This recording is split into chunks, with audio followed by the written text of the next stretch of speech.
Muito boa noite, bem-vindos a mais um Atapapo. Hoje, povo do campo, campo do povo, né? Hoje nós vamos estar conversando aqui, o Claudemir vai estar conversando aqui, eu também, né? Lógico, com a Clélia, que está tocando um projeto de agrofloresta, né? Nós conversamos já 2 semanas seguidas a respeito das questões técnicas, das questões, assim, da agrofloresta, né? Das dificuldades, e hoje nós temos uma convidada aqui que vai falar da prática, né? Da beleza, das dificuldades, enfim, vamos estar aí nos atualizando, vamos estar recebendo informações aí a respeito disso. Mas antes de começar o nosso papo, nós temos que passar os dados da pandemia.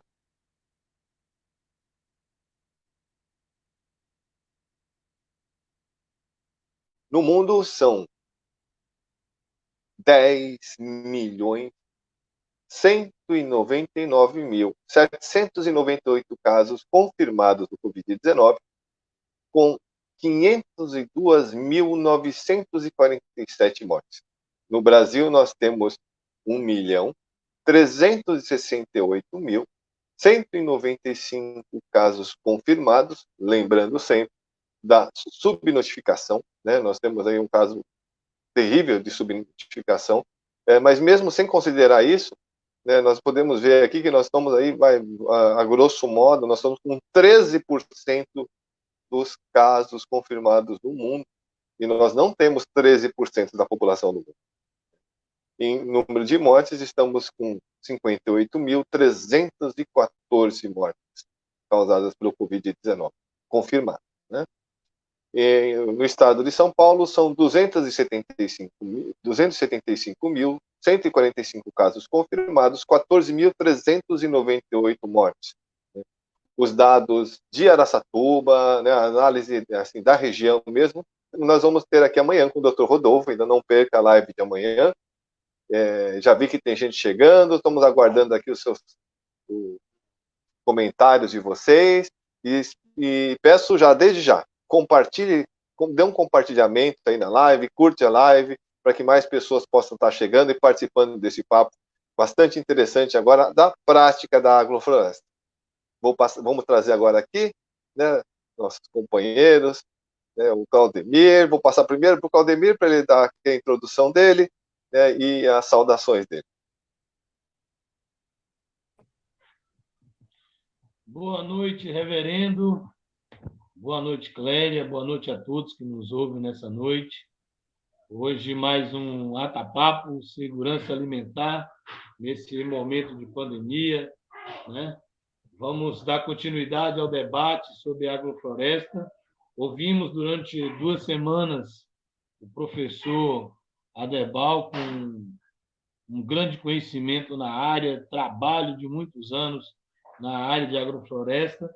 E hoje nós vamos conversar com a companheira Clélia, que é lá do acampamento Muriá, em Brejo Alegre, onde está desenvolvendo um projeto de agrofloresta com o professor Aderbal.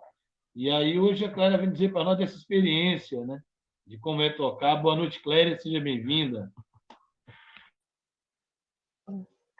Boa noite, Claudemir, boa noite, reverendo. É um prazer imenso, né, poder estar aqui com vocês, né, nessa live, e conversar um pouquinho sobre essa experiência que a gente teve e tem ainda, né, com muitas dificuldades, que não é fácil, lá no acampamento Moriá.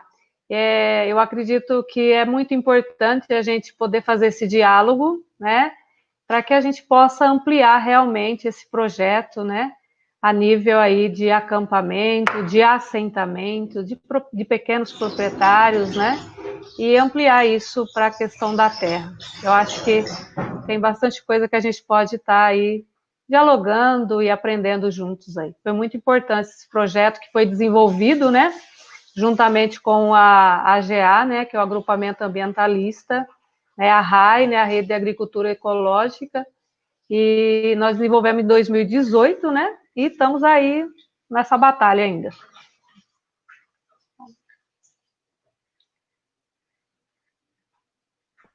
Muito bem. Reverendo, você passava os números há pouco, antes de nós entrarmos propriamente no assunto, e me chama a atenção dos números é que nós temos hoje, em relação ao primeiro colocado, exatamente a metade do número de infectados e a metade do número de mortos, né? Em relação ao primeiro colocado pelos Estados Unidos. Em relação ao terceiro colocado, nós temos 2 vezes mais o número de infectados, né? E de mortos, a gente está um pouco mais de 20% acima aqui.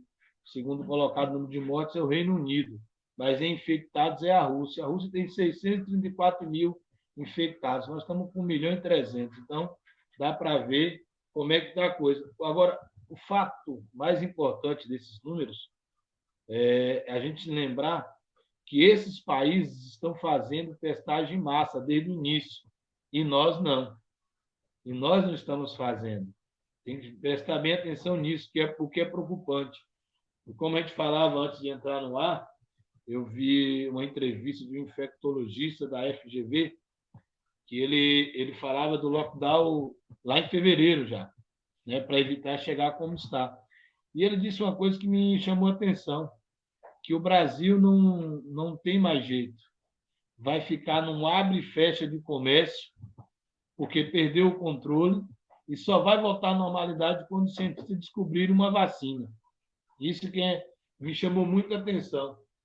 E ontem, vendo o Fantástico, eu estava olhando a pesquisa de Oxford. São 100 pessoas trabalhando nessa pesquisa na vacina que tem mais de avançado no momento. Dessas 100 pessoas que estão trabalhando, 98 são mulheres. 98 são mulheres. E quem lidera o projeto é uma mulher e é brasileira. Filha de um mecânico e de uma dona de casa.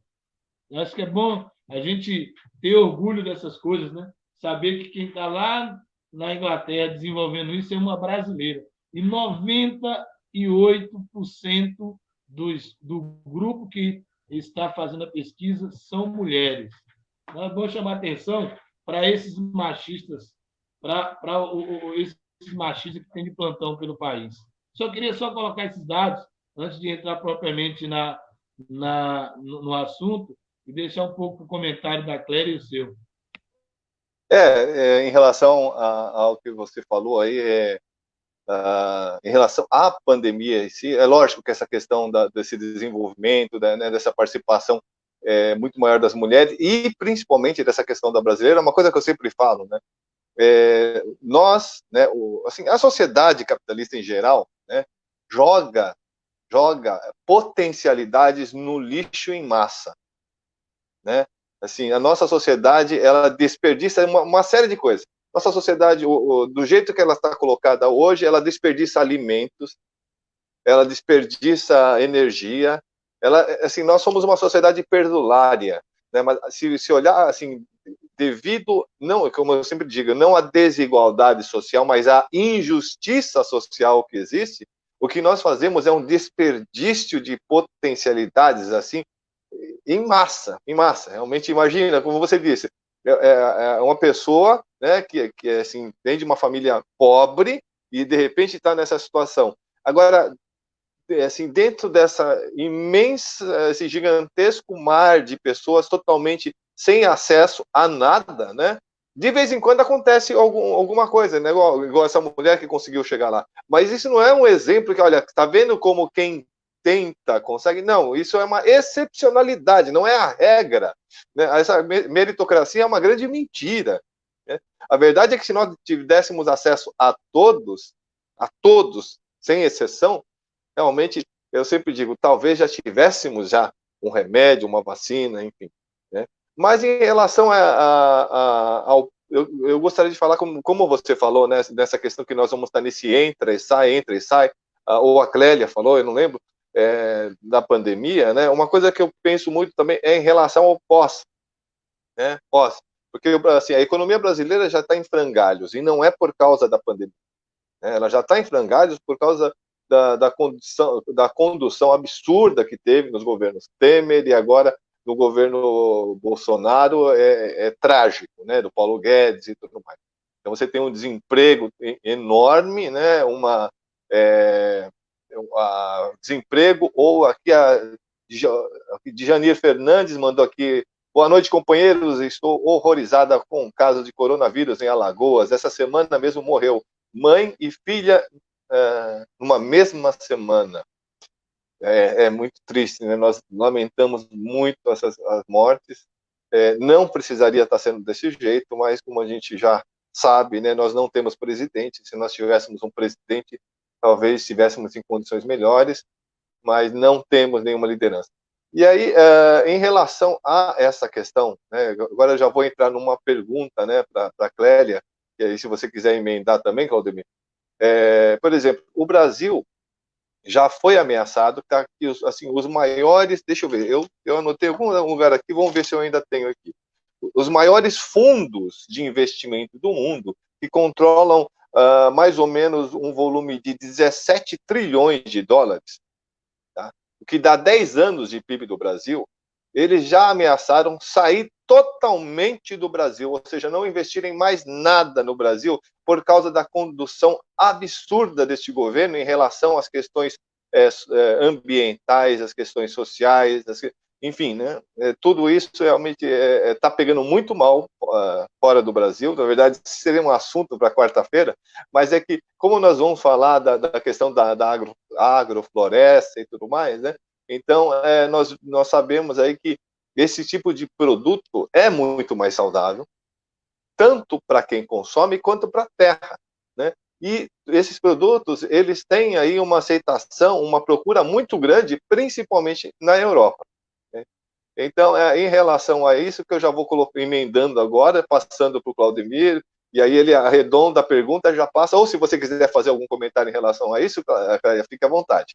Porque eu só queria saber em relação a... É lógico que você é um projeto inicial ainda, mas eu queria saber de você também, não nesse momento, acho que isso pode ser depois, nessa questão financeira, ou seja, o retorno financeiro, as possibilidades financeiras aí da agrofloresta, né?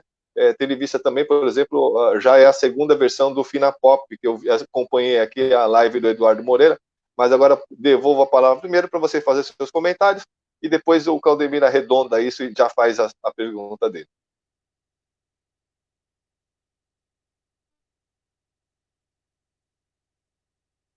Você precisa desmutar o seu microfone. Tá, o seu microfone está mutado, Cléia. Aí. Então, eu acredito muito que essa questão da saúde, né, não é nem só, um exemplo, ela é geral, né, a questão da agrofloresta, né, ela traz para nós uma questão de uma saúde mental, social, quanto ser humano, espiritual, tá? Por quê? Quando você acessa a Terra, né, ela traz toda essa energia positiva, né, que te traz saúde, te conecta com o cosmos de uma maneira geral, se conecta com todos os seres vivos ali que você vive, né? Então, é uma questão que eu sempre falo, que como o reverendo estava falando agora há pouco, eu sempre me pergunto como que nós vamos sair depois dessa pandemia, né? Quais são os investimentos que serão feitos, né? Porque hoje a gente sabe que uma pequena parcela do dinheiro público é investido na agricultura familiar, né? Na alimentação de verdade, né?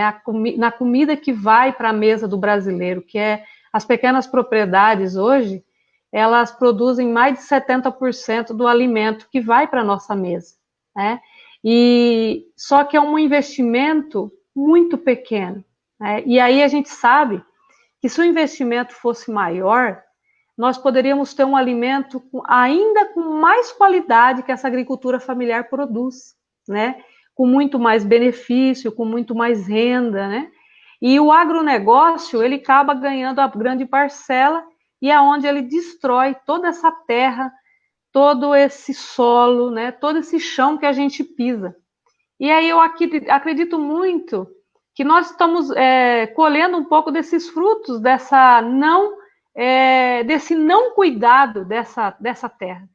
Porque quanto mais nós não cuidamos dessa terra, mais doente nós ficamos, mais alimentos sem nutrição a gente come, né? Mais estamos sendo alimentados por alimentos aí que não nos nutrem. Pode até matar a nossa fome momentaneamente, mas eles não têm os nutrientes necessários que o nosso corpo precisa. E quando a gente planta no sistema de agrofloresta, você tem toda essa conexão, né? Todo esse contato com a terra, né? Essa relação, né, de quem produziu, como produziu, com aqueles que estão alimentando, né? Vão se alimentar também desse alimento. E esse alimento, né, produzido aí, consorciado aí com todas a floresta, com todo essa fauna, essa flora, né, em conjunto, você tem aí um alimento muito mais saudável e essa energia, né, que está aí, que propicia tudo isso, né, ela também traz para a gente um grande benefício. Então, eu sempre falo que o custo-benefício da agrofloresta não tem preço. Ele é verdadeiramente rentável, tá?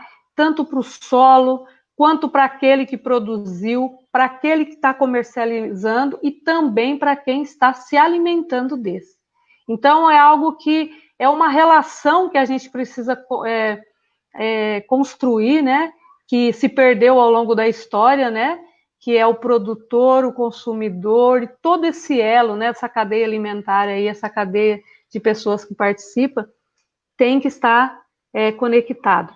Então, assim, e é algo prazeroso, né? Muito prazeroso. Eu ouço, né, de pessoas que estão ali com a gente, ou que eu dialogo sobre essa questão, sobre isso, que quando ela começa a trabalhar com a questão da terra, ela se sente viva, se sente potencializada, ela se sente valorizada, só de pisar esse chão que foi, ao longo da nossa história brasileira e aí mundial, foi sendo tirado da gente, né? Eu sempre costumo dizer que a terra não deveria ser mercadoria, em si é algo essencial para a vida das pessoas, né? Seja ela em pequenas porções, né? Por um exemplo, quem produz, eu consigo produzir com um alqueire, 1 hectare, o outro com 10, depende da família. Mas ao longo da nossa história, isso foi tirado da gente, né? E produzir em sistema de agrofloresta é isso, é vida, é saúde, é oferecer para o outro aquele que você tem de melhor, né? Saúde. E ele é rentável e é viável. Muito bem, eu estava ouvindo e eu queria retomar de onde o reverendo tinha acabado de falar, da questão do fundo da Amazônia, né? O reverendo falava do fundo da Amazônia que foi suspenso, se não me falha a memória, quem tinha um dos maiores recursos vinha, acho que na Noruega, se não me falha a memória.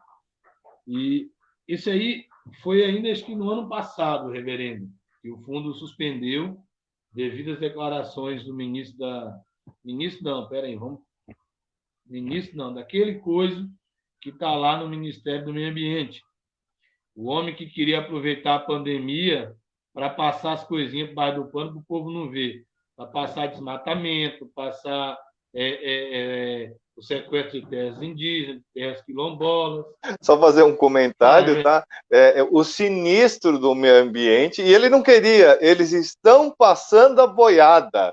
Enquanto o Bolsonaro vai lá e finge que fez a transposição, eles passam a privatização da água.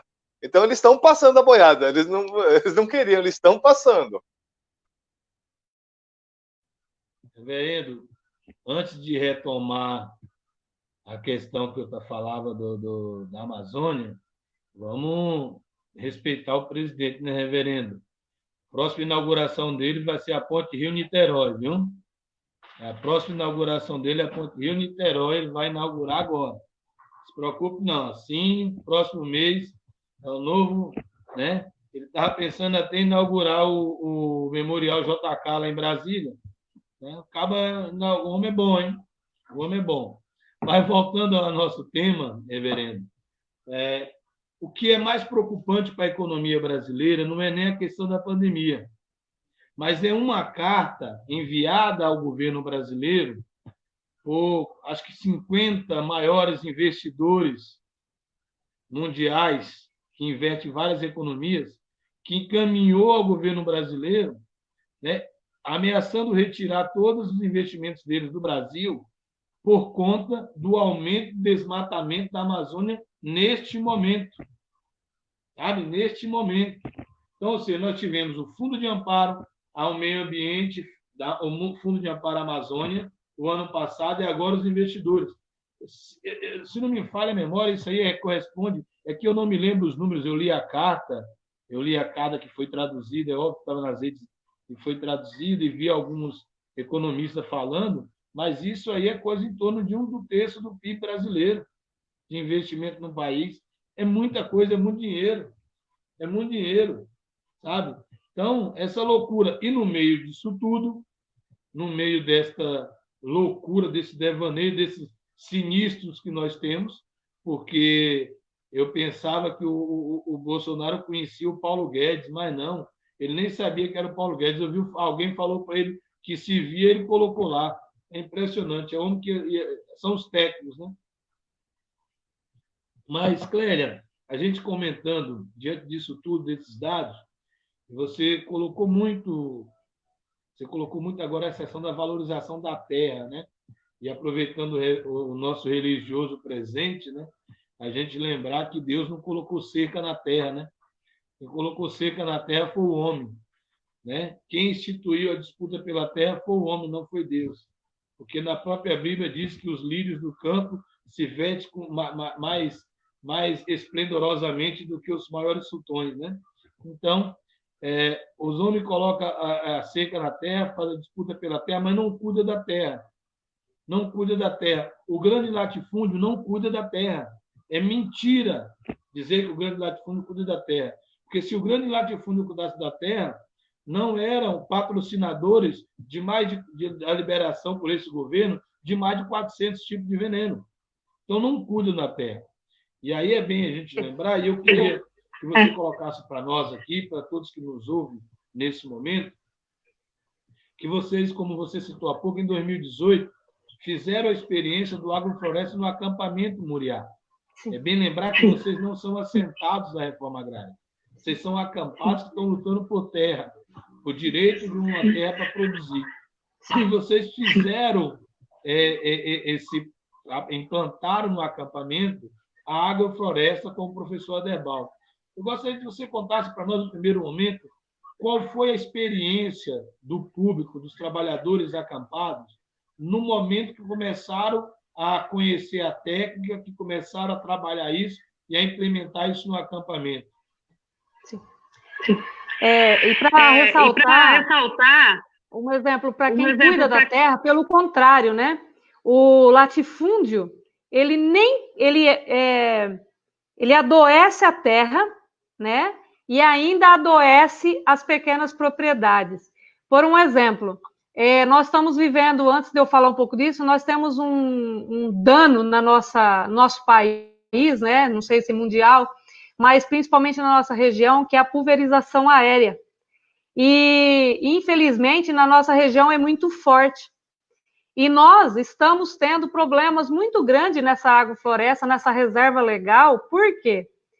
Eles pulverizam na região, né, a plantação dos latifúndios, né, das plantações, das monoculturas aí, e aí aquela hortaliça, bananas, nossas frutas, elas são atingidas por esse sistema. Então, além deles adoecerem a terra, que eles, né, estão sugando todos os nutrientes dela, eles ainda prejudicam, né, o pequeno produtor e até o acampado que está ali na beira da estrada tentando plantar para sua subsistência, né? Então, assim, é uma tristeza muito grande quando a gente vê isso, né? E que a gente sabe que ao longo do tempo também não tem nem fiscalização e nem lei para que possa... Existe a lei, mas não é cumprida. Em 2018, né, eu tive contato com a questão do agrofloresta em 2013, com o Jefferson Rabal, né, que hoje está como diretor de Educação Ambiental aqui da Prefeitura de Birigui, né, 2013, eu não conhecia, né, o sistema, né, por mais que sou oriundo aí da terra, mas no começo da década de 90, eu vim do estado do Paraná para Birigui e comecei a trabalhar na cidade, né? E eu tinha retornado já para o acampamento desde 2011, mas eu não conhecia essa técnica da agrofloresta. E ele me apresentou, né? E eu comecei a estudar e a ler muito sobre isso, e sozinha, né, ali eu comecei a aplicar essa técnica juntamente, conversando com o pessoal, né? Por quê? Infelizmente, ao longo da história, é incentivado, né, a utilização dos agrotóxicos, né, de dizer que isso é bom, e isso foi entrando na cabeça também dos pequenos proprietários, daqueles que não possuem terra, né? Hoje a gente acha que tudo a gente passar veneno resolve, né? E aí também a questão das queimadas, né? Nós tínhamos muito isso. E esse diálogo a gente começou, né, conversando desde 2013 com todo mundo, né? E depois nós conversamos várias vezes até com o Claudemir, né? Tivemos reuniões, né, com o pessoal da FNL também. E nós começamos esse projeto no acampamento, um pequeno espaço, né, com a Derbal, que é ali pela Rede Agricultura Ecológica, e a GA, né, o Panini e tantos outros, né? O pessoal abraçou realmente. E aí foi assim uma coisa muito bacana. Todos os que estavam no acampamento, né? Uns com mais velocidade, outros com menos, né? Mas todos aderiu a esse projeto. E eu acredito muito nisso, né? Você não vai ter a totalidade das pessoas com a mesma força. Por quê? Cada um tem seu tempo, cada um tem seu jeito, cada um tem seu conhecimento. Mas olha, trouxe tanto conhecimento, trouxe tantas possibilidades, né? Porque os professores que vieram, né, traziam suas técnicas, mas também ouvia as pessoas que ali estavam, né? Porque eles eram da realidade naquele local, né? E a gente foi dialogando, conversando. E nós fizemos 5 módulos, né, em 3 meses, né? Foi um curso mesmo, dialogando. Acho que a gente fez 5, a gente montou 5, mas acabamos indo conversar com mais alguns 3 encontros a gente teve aí paralelo para poder conversar. E foi assim um momento de muita partilha, de muita diálogo, de muita troca de experiência, sabe? E aí começamos a trabalhar essa terra, sabe? E a gente percebeu que todos, né, estavam imbuídos nisso. Uns com mais, né, tempo, uns se dedicava mais, outros menos, mas se dedicando, né? E a gente percebeu que essa técnica, ela é viável, ela é possível. E nós não somos assentados. Nós fizemos uma experiência, porque a gente estava estamos ainda, né, numa reserva legal, que pertence a um assentamento, né? E a gente, com muito cuidado, com muito zelo e com muito respeito ao chão que a gente pisa, né? Nós plantamos, fizemos esse pedaço de agrofloresta, né? E que rendeu muitos frutos, muitos mesmo. E uma coisa que a gente percebeu no fim desse processo, no fim do processo, assim, do curso, né, que a gente fez, porque quando a gente terminou o curso no final dos 60 e 70 dias, mais ou menos, nós já estávamos colhendo todas as alfaces que nós tínhamos plantado, né, almeirão, rúcula, repolho, né, os pés de banana já tinham nascido, né, brotado, as árvores estavam ali, então, assim, alguns legumes, né, já estávamos, então, cebolinha, e todo mundo já conseguia, né, todo final de semana que ia, já conseguia levar para casa.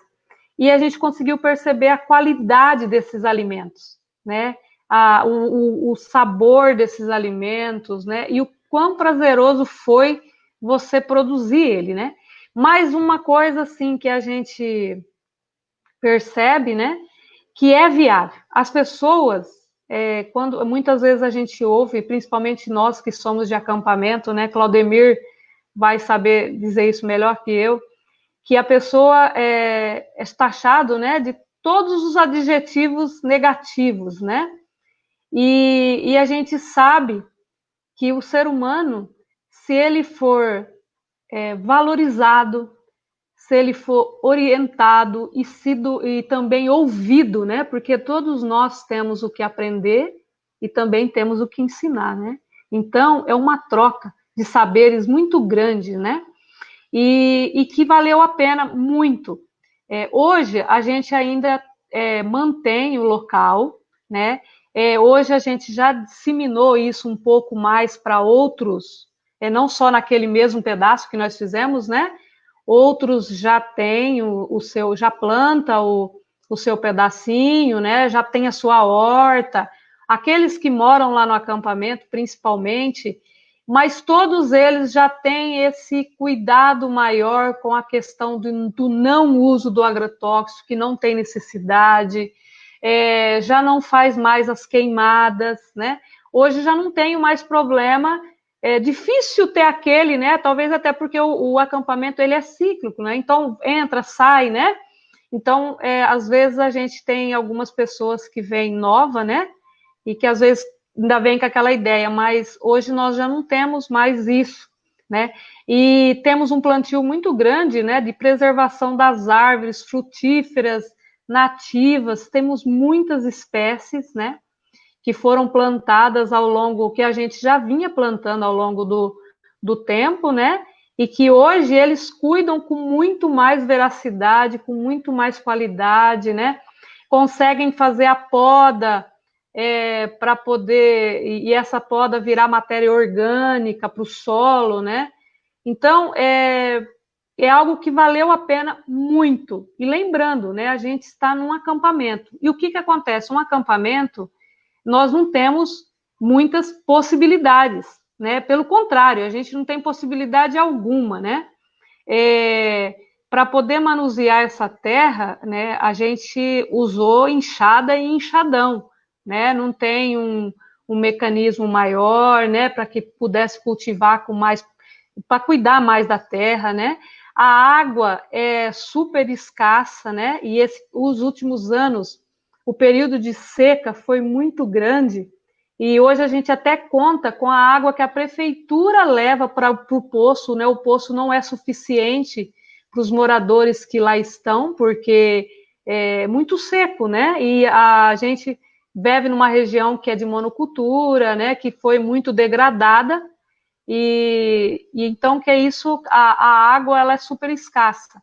Se nós tivéssemos, mesmo sendo num acampamento, tivéssemos a possibilidade de ter a água, pelo menos o mínimo ali, né, para poder regar com mais afinco, principalmente verduras, hortaliças, legumes que são mais sensíveis, teria uma grande produção, né? A gente consegue manter pequenas hortas, né? Agora, tipo mandioca, mamão, né?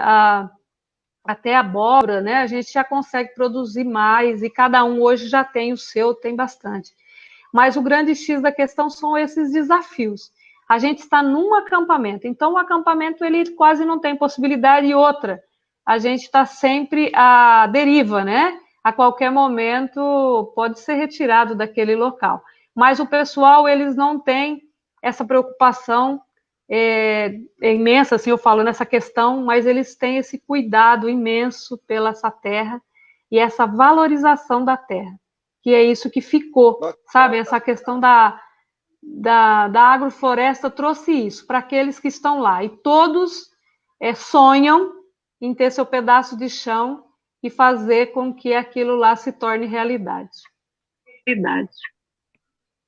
Muito bom, Clélia. Deixa eu só dar um aviso aqui, né? Nós passamos aqui da nossa meia hora, já estamos com 34 minutos, o pessoal está chegando, já chegou, melhor dizendo, então quero pedir para você que está agora nos assistindo, né?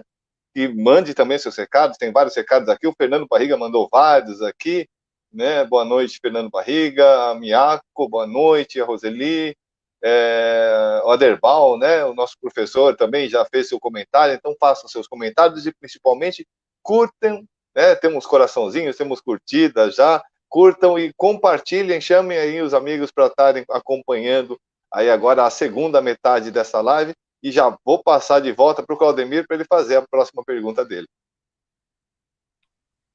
Pedir o pessoal aí para, além de curtir a página do Atapapo, compartilhar também em suas redes, né? Para que a gente possa aí ser visto por mais gente participando também. Mandar um abraço a todos que já estão aí mandando o seu abraço, boa noite. Ao Barriga, lá da Feirinha da Madrugada, lá de São Paulo, que está aí presente acompanhando a gente. Companheira de Jani, lá de Arapiraca, em Alagoas. Um forte abraço.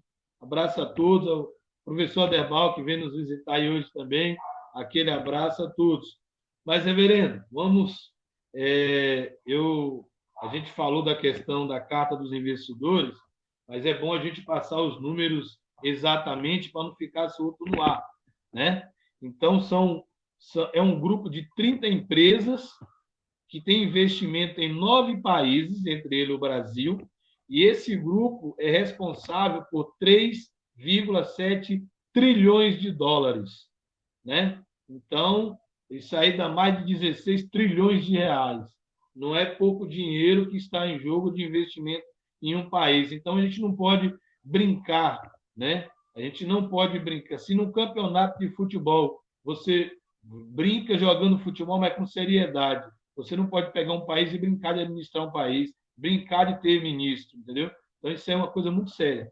Mas, voltando aqui, a fala da Clélia nos remeteu às várias questões voltadas para a questão do campo, né? E como o nosso tempo já está aí meio limitado, eu não vou me alongar muito, mas ressaltar essa questão que a gente vem falando desde o professor Derbal, da pulverização por avião, que tem prejudicado o pequeno produtor, né, nos assentamentos, nos acampamentos, na agricultura familiar tradicional. Isso é um caso muito preocupante. A Clélia nos traz que até o próprio projeto foi afetado com isso, né? Aí o professor Derbal tinha colocado a questão da água, e a Clélia nos falou da questão da água lá. Mas tem uma coisa que eu achei brilhante na fala da Clélia, é a educação ambiental nesse projeto.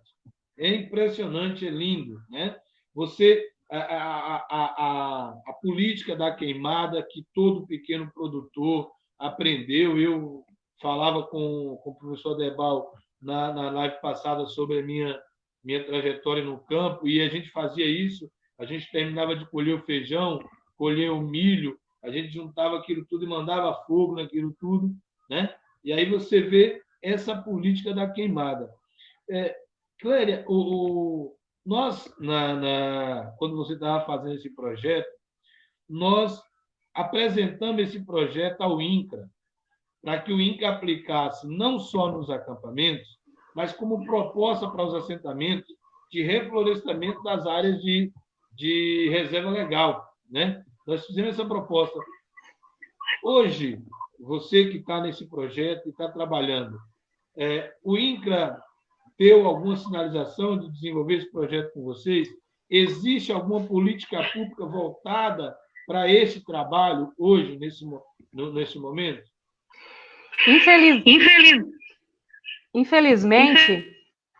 Infelizmente, isso não, né? Nós apresentamos, foi construído um projeto, né? O professor Derbal ficou assim imbuído muito forte, intensamente, ele ideologizou esse projeto, né, de uma maneira geral, né, juntamente aí todos nós, né, trazendo todas as nuances, né, que o pessoal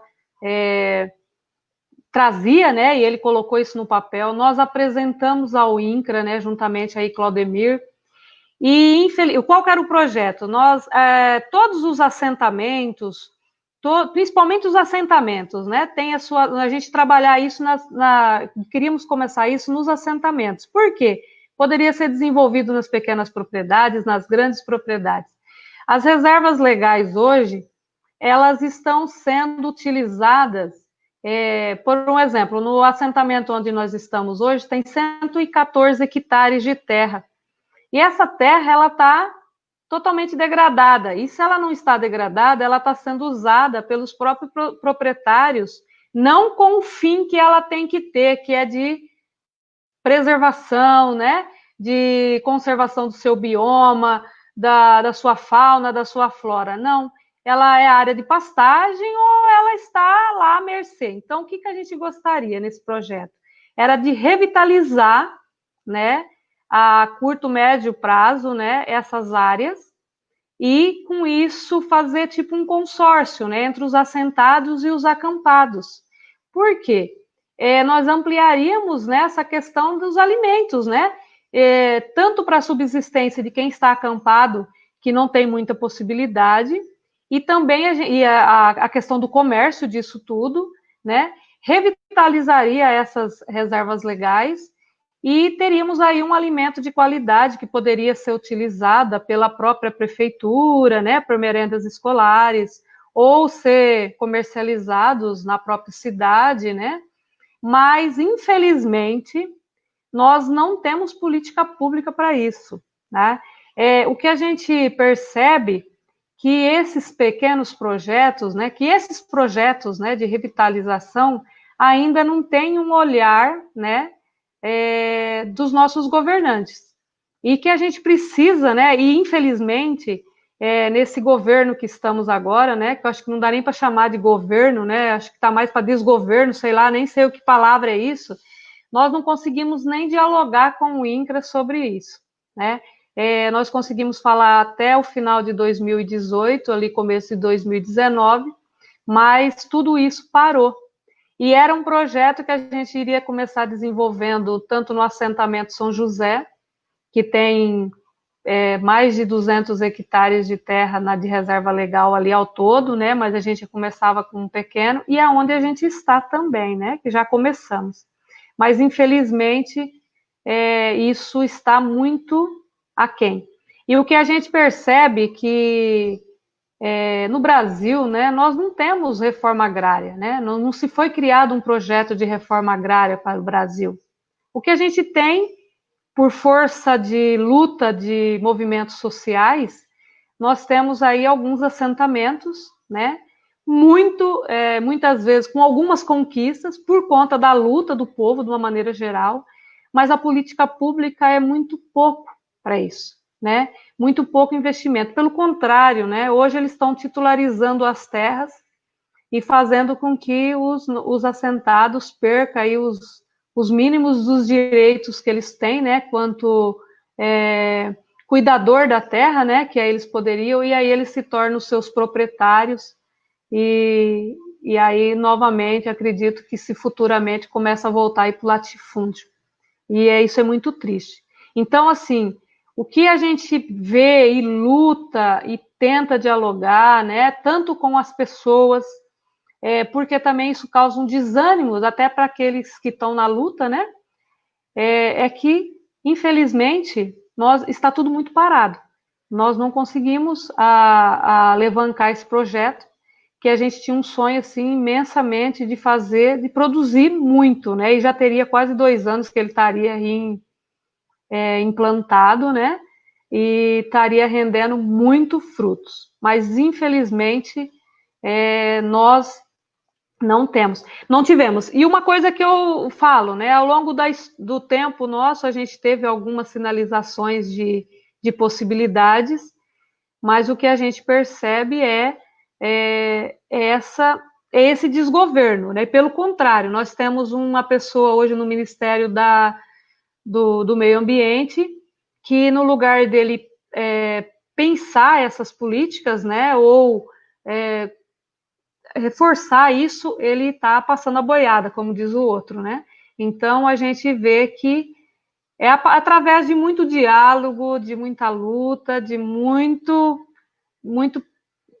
estar junto mesmo para poder fazer isso funcionar, porque por enquanto isso não tem. Clélia, tem 2 anos já do projeto que vocês tocaram, e você elencou algumas dificuldades, como a falta de água, a falta de equipamentos, e o agravante agora, eu acho que a água, o equipamento foi na implantação do projeto, mas o agravante agora é a questão da pulverização por avião. hoje, qual é a situação hoje da área que vocês implementaram o agrofloresta? Vocês já têm árvores formadas? Vocês estão conseguindo ainda colher frutos, produzir na área, então, não só para o consumo, também está sendo comercializado alguma coisa nessa área que vocês fizerem? E o tamanho da área que vocês fizeram, foi uma área grande ou uma área pequena? A área que a gente fez, ela era pequena. Era mais ou menos ali uns 500 metros quadrados, mas por quê? Nós fizemos uma experiência. E depois a gente replicou isso, de cada um, né?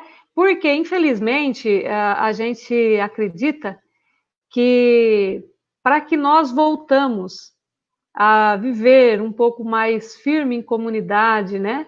Por mais que a gente lá não tenha cerca, né? Não tenha cercamento, não tenha tudo isso, mas o trabalho na coletividade, ela precisa ser permanente, né?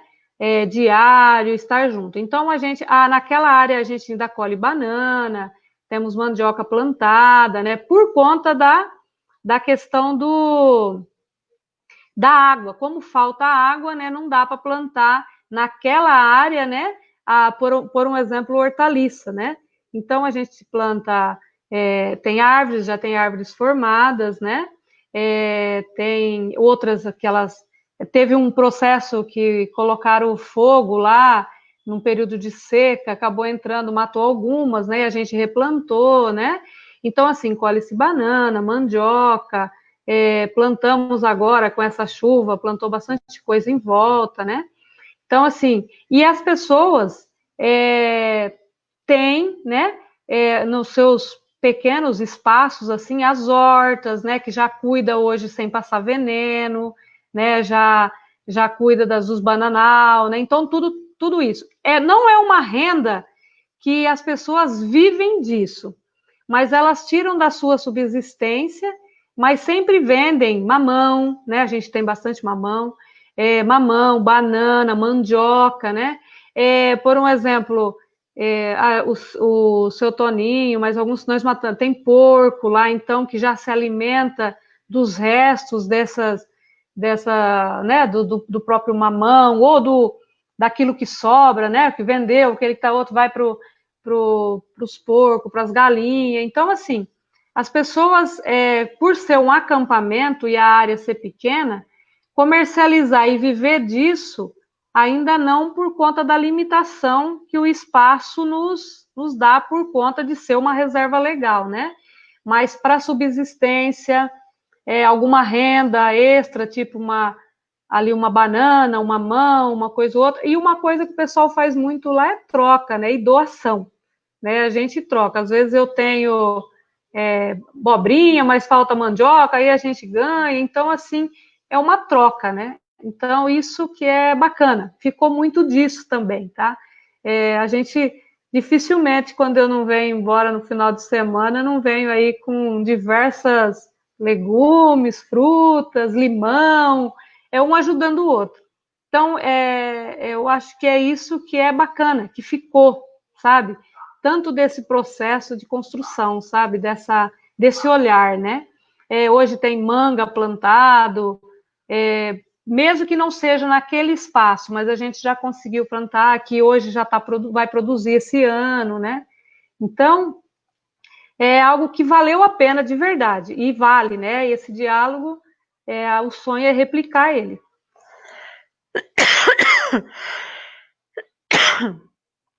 Acho que é isso, acho que ficou uma esperança muito grande, né? Da gente saber que é possível realmente. Isso é importante. Bacana, Clélia. Eu só queria comentar, se você comentou, né, mas só queria reforçar que às vezes algumas pessoas chegaram agora, né, você está falando assim, de um acampamento, né, não é um assentamento, ou seja, as pessoas não têm um lote ainda, não tem, assim, não tem segurança alguma, então estão cultivando pedaços muito pequenos de terra, né, dentro das limitações, até para ser uma reserva, como você disse, né, e mesmo assim tem esse resultado, ou seja, imagina a partir do momento em que esse povo é assentado, usando essas técnicas, né? Realmente aí você vai ter uma produção muito maior, e aí sim dá para viver dela, e Sim. dá para alimentar a cidade, né? A cidade tem que entender que o alimento dela não vem da agroindústria, porque a agroindústria, como a gente sempre diz aqui, produz commodity, não produz alimento, né? Sim. Agora, E isso só para finalizar isso, mas eu acho assim, é que isso é de um saber imenso, porque assim, você realmente produzir o alimento, né, e saber que num pequeno espaço a gente já se consegue, por um exemplo, o que eu produzo e o que a gente compartilha, né, nós não conseguimos, eu, por exemplo, eu não consigo consumir. Então eu já tenho às vezes 3, 4 famílias que estão aqui próximo a mim, né, da minha família, tal, que eu já distribuo para eles, né?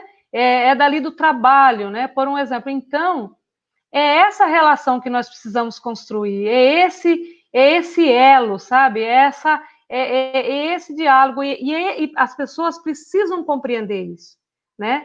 Que o acesso à terra, ela vai trazer muita saúde, muitos benefícios para a vida das pessoas, tanto do campo quanto da cidade, né? Esse elo, essa parceria, essa espiritualidade, ela precisa ser construída. E o ser humano, ele precisa ser cuidado, né? Ele precisa ser mostrado para ele precisa ser dado para ele essa possibilidade, sabe? Não é para dizer, eu ouço, né, todo momento que as pessoas que estão querendo pegar a terra é porque ela é vagabunda, porque ela é preguiçosa, porque ela é isso, porque ela é ladrão, e é pelo contrário, né? Ela é muito corajosa, tem muita força. Essa pessoa que está ali no campo, né? E sonhando, né? Ela foi, ao longo da sua história, tirada a oportunidade, porque todos que estão lá no acampamento, eu falo lá que a gente é uma comunidade pequena, mas todos foram tirados da terra, né? Por esse capitalismo que vem aí desenfreado, né? Ao longo do último século, e foi jogando a gente para a cidade, mas o sonho da pessoa é de pisar no chão, de estar ali, de cultivar, né, a sua subsistência e poder doar para o outro, né? Se que seja comercializado ou, né, o comércio de uma maneira geral, mas oferecer algo para a pessoa com saúde, com sabor, com vida, de verdade. Produzir comida mesmo, né? Então, é o respeito que a gente precisa ter pelo homem do campo, pelo aquele que está na cidade e sonha estar no campo, e aquele que precisa se alimentar bem. Eu acho que a gente precisa nos cuidar um do outro, né? Eu tenho assim a plena certeza que isso dá resultado, e resultado muito bom mesmo. Reverendo e Clélia e a todos que nos ouvem, o que é importante, que é interessante, é que nós estamos falando de uma área de 500 metros quadrados. Muitas casas em Araçatuba têm área superior a isso, de terreno e algumas até de construção, superior a isso. E aí a gente está falando de uma variedade de produtos que são produzidos nessa pequena área, né? Nós tivemos lá da alface, que a Clélia está falando, da manga que vai produzir agora, da mandioca, da banana, do limão, da abobrinha, né? Então, tanta essa variedade de produção. E retomando essa questão dos assentamentos, desta como eu posso, marginalização que foi colocada no público sem terra, no público assentado, né? que foi posto pela mídia conservadora e pelo agronegócio, eles não sabem realmente que quem pega um lote de reforma agrária realmente quer produzir nela. E nós temos exemplos claros disso. Araçatuba são 3 assentamentos. 3 assentamentos. Pergunte para as pessoas que foram assentadas lá qual era o tamanho das moitas de coloião ou das canas secas que tinha lá na área, e vão lá ver agora o que eles estão produzindo nos 3 assentamentos. Prova disso, eu convido a todos para ir no RP10 e ver a matéria da jornalista Alessandra Moreira, né, que eu me esqueci, Almeida, né? Alessandra Almeida, fez agora das famílias assentadas, trazendo alimento de lá para inserir a um conjunto de doações de outras entidades da cidade e juntar com os produtos do campo e fazer a doação de cestas básicas para as pessoas nesse período. Então, não dá para chamar de vagabundo, né? E outra coisa, o assentamento Chico Mendes, ele desenvolveu também um projeto similar ao Agrofloresta, mas não é bem o Agrofloresta, como eu tenho entendido aqui, que é o programa, o SAF do Microbacia 2, né? Que é plantar árvores frutíferas e nativas na área de reserva do assentamento, né? E tirar algumas pequenas produções, só que ele tem um curto, um ano ali. Depois de um ano que as árvores cresceram, já não pode produzir mais.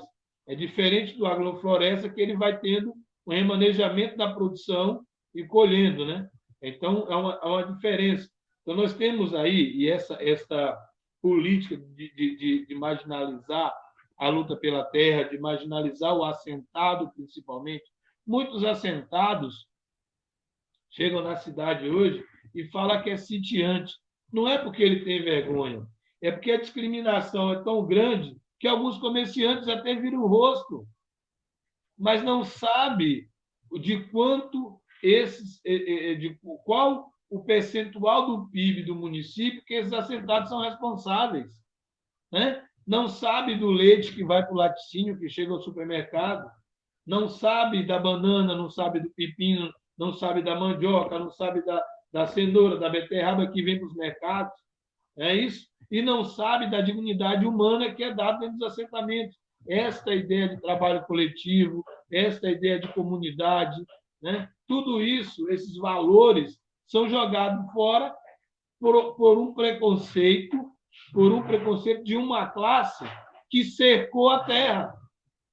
Uma classe que cercou a terra, que se auto-intitulou dono da terra, quando a escravidão já se fazia desnecessária, já se fazia, desculpa, não é o termo, quando a escravidão já era uma vergonha.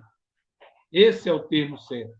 Quando a escravidão já era uma vergonha, e eles já percebendo que este povo, juntamente com os índios que não aceitaram ser escravizados, iriam trabalhar a terra porque eles não sabiam trabalhar a terra, criaram em 1830 a lei de terra.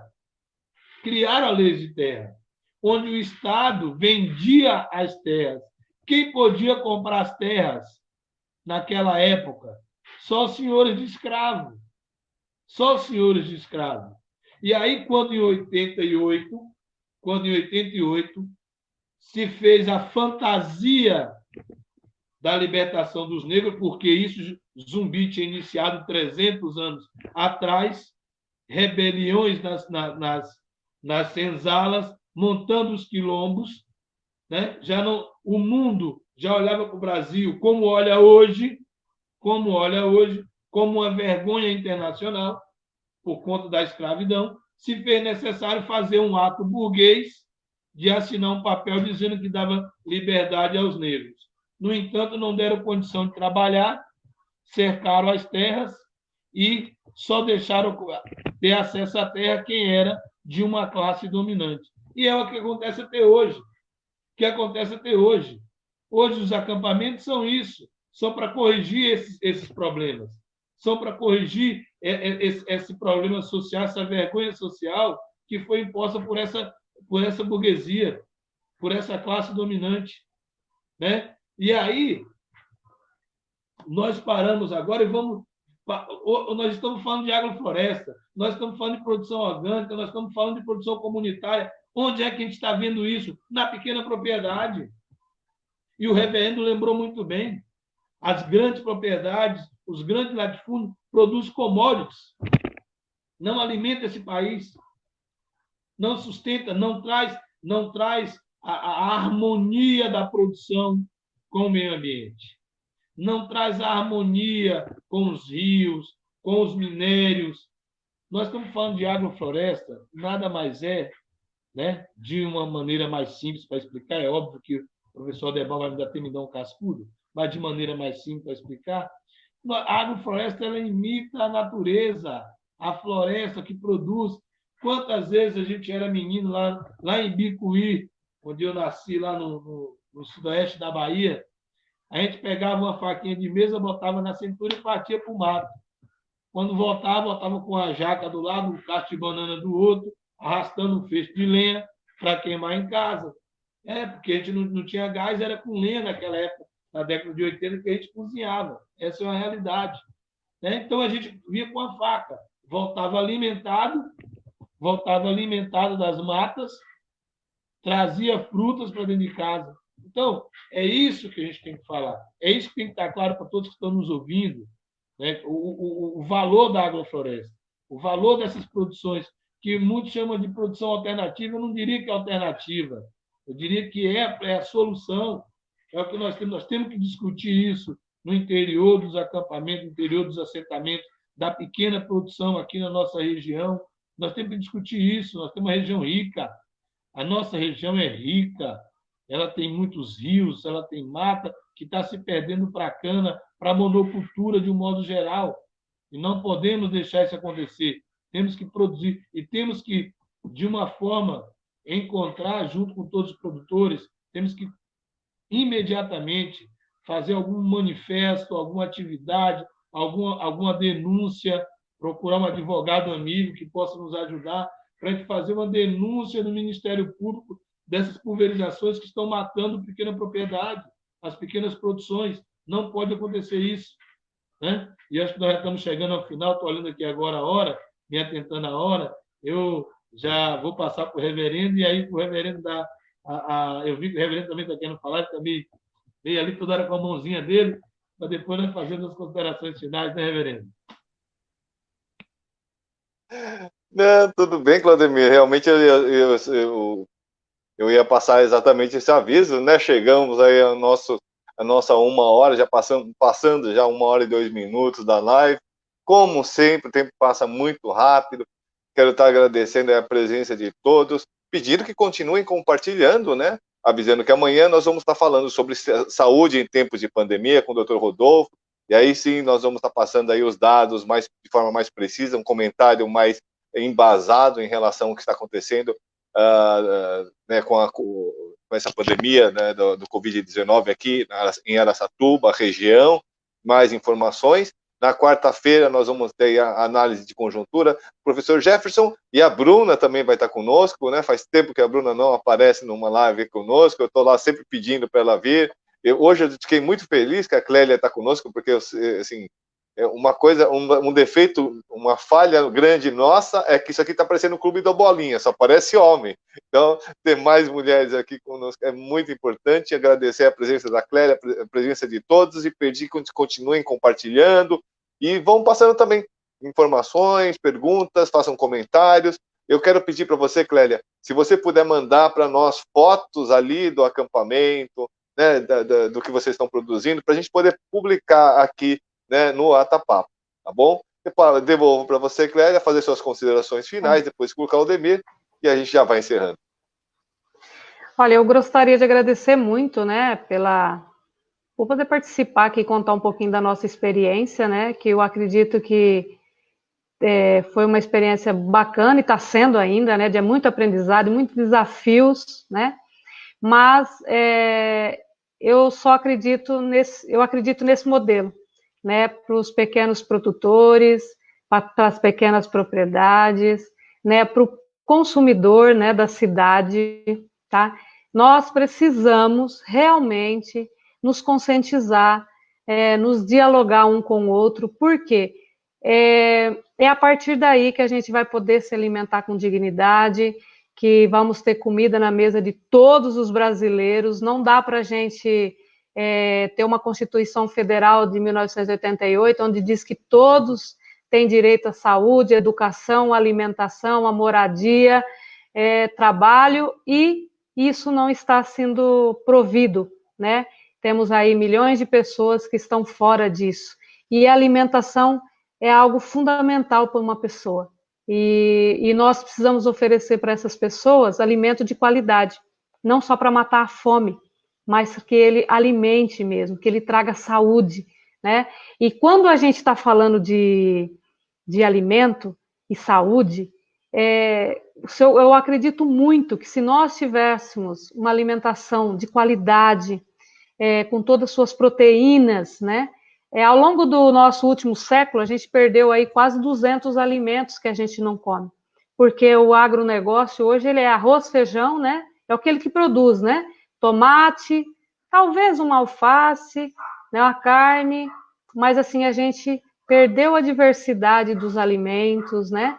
Você ter aí uma grande qualidade de alimento para você comer, de experimentar, sentir o sabor, gostar. A saúde das pessoas seria muito diferente, né? Quando a gente investe em reforma agrária, na terra, nós estamos investindo em saúde. Eu acredito que nós estaríamos economizando muito investimento, não agora, né? Mas eu falo assim, futuro, quando a gente investe no alimento, na saúde das pessoas. E não é só do corpo, né? De tudo. A gente estaria bem, né? Por quê? Porque estaríamos comendo algo de qualidade. E uma coisa que o Claudemir fala, que eu acho que nós precisamos urgente nessa região, movimentos sociais, né, religioso, ambiental, tudo que a gente pudesse fazer um manifesto, principalmente contra essa questão da pulverização aérea. Nós estaríamos produzindo muito mais por esses dias, nós teríamos muito mais os pés de banana produzindo melhor do que em abril, a hora que a gente levou uma chuva de veneno na cabeça de todos os alimentos que lá estavam. Então, assim, terrível. Nós não podemos nos calar, tá? Não podemos. As abelhas, né, estão sendo aí mortas, devastadas, nós estamos tendo pouco, aí acabamos não tendo os polinizadores, né? E a gente precisa cuidar. Precisamos lutar e mostrar para a sociedade isso. Agradeço muito, muito obrigada mesmo. Nós que agradecemos. Agora, Claudemir, quer fazer suas considerações finais, Claudemir?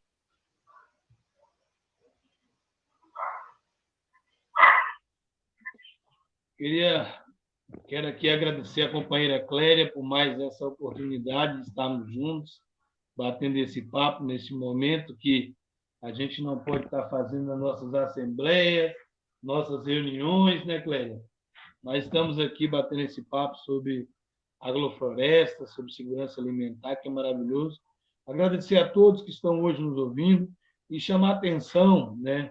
A companheira Bruna tem colocado ali nos grupos nossos do partido a questão do assentamento Luiz Beltrame, lá em Galha, que está sofrendo uma reintegração, né? Para ver como é que age o agronegócio, como é que age esse desgoverno, né? É um assentamento que está colhendo alimentos e alimentando várias famílias da região de maneira gratuita neste momento de pandemia.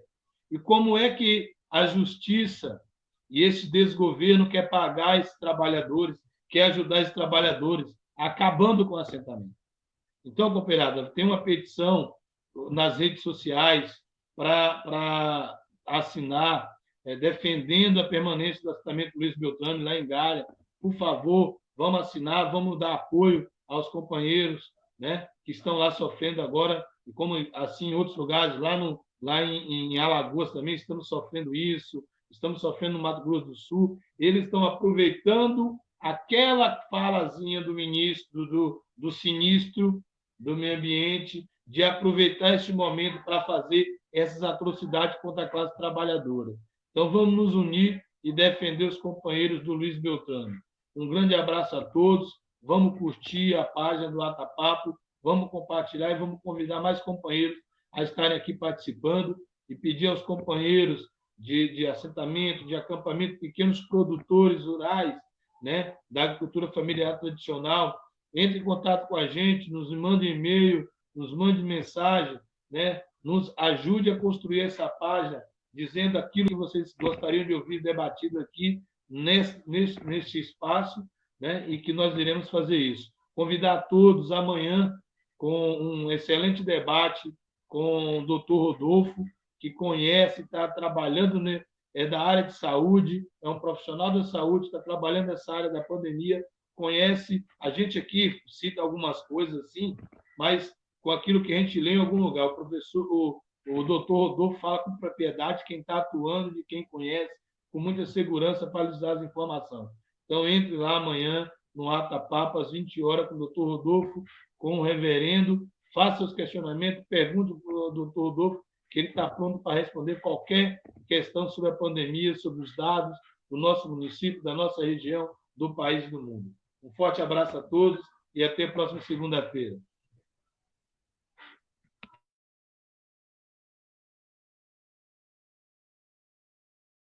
Está mutado, reverendo.